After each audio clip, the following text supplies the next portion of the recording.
Ci troviamo a Villa Braida e oggi abbiamo la possibilità di visionare prodotti legati alla tradizione agroalimentare veneta. Tutti prodotti legati al podere di Rolle, si trova a Cison di Valmarino ed è un podere che ci dà l'opportunità di sviluppare prodotti legati quindi al territorio. La soppressa e il lardo vengono creati attraverso le carni di una razza di maiali molto particolare, una razza nera. È stata reintrodotta grazie allo studio dell'Università di Parma in collaborazione con la famiglia Bisol ed è stata introdotta in questo podere di circa 20 ettari dove si trova anche una splendida foresteria e quindi siamo in grado di offrire non solo tradizioni gastronomiche venete ma anche una ospitalità a tutto tondo. Abbiamo la soppressa del Duca, una soppressa stagionata circa 3 mesi in ambienti particolarmente idonei alla stagionatura e si contraddistingue da una colorazione particolarmente intensa, un rosso rubino intenso dovuto appunto alle carni particolari del maiale di razza nera.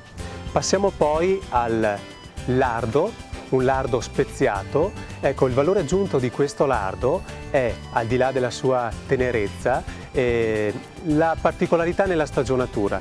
Infatti è stato stagionato a una stagionatura media di 4 mesi assieme a un legno di castagno molto tipico originario dalla zona di Combay, in una zona vocata tradizionalmente alla produzione della castagna. Si passa poi al Duca, formaggio del Duca, un formaggio che viene stagionato per 4 mesi e segue poi un'ulteriore stagionatura in un ambiente molto particolare.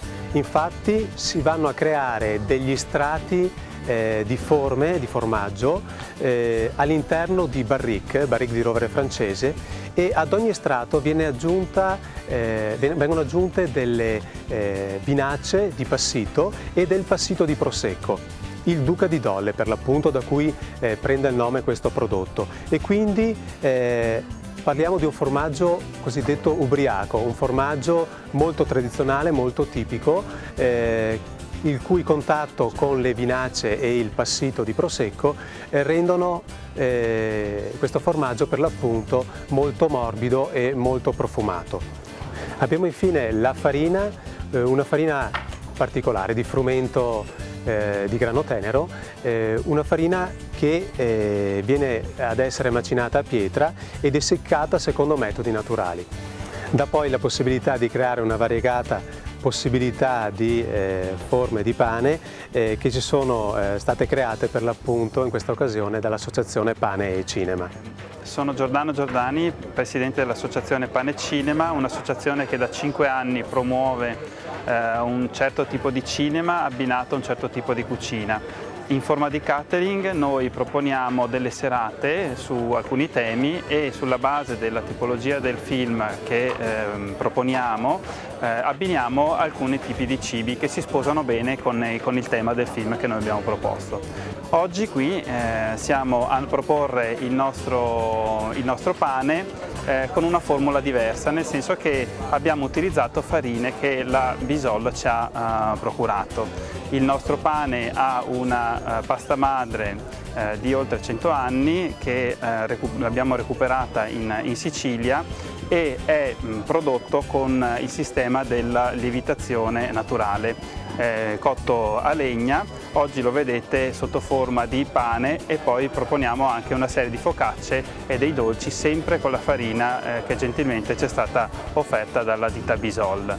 Pane Cinema in questo contesto promuove un certo tipo di cucina legata alla ricerca continua di prodotti che diciamo sono della tradizione veneta ma non solo, per cui attraverso diciamo lo scoprire scoprire le provenienze anche di alcuni ambienti, di film eccetera, noi proponiamo una serie di ricette particolari, non solo della tradizione veneta. Nata da un'idea di 3 ragazzi, Panecinema negli anni si è molto sviluppata, tant'è vero che ora siamo invitati da diverse enti e istituzioni come ad esempio la Bisol, e sta cercando in qualche misura anche di espandersi attraverso la creazione di un proprio locale in cui poi poter esporre anche i propri prodotti e soprattutto le proprie idee. Come diceva Alberto Sordi, tra un bel film e la buona tavola preferisco un bel piatto di maccheroni. Grazie. Abbiamo fatto una breve carrellata dei prodotti gastronomici veneti caratterizzanti l'alta marca trevigiana e quale miglior abbinamento se non con un prosecco di Valdobbiadene, per l'appunto della famiglia Bisol. La famiglia Bisol produce prosecco da oltre 130 anni e ne abbiamo qui un esempio. Questo è un prosecco di Valdobbiadene, Crede il suo nome appunto deriva dal tipo di terreno. Crede in dialetto veneto significa argilla. Il prosecco è uno spumante fresco, molto versatile, poco alcolico e quindi si addice in maniera ottimale come aperitivo oppure in abbinamento eventualmente al tutto pasto. Bisol ci dà modo di conoscere il prosecco che tradizionalmente caratterizza la produzione della famiglia, ma anche i prodotti gastronomici che legano il territorio alla tradizione.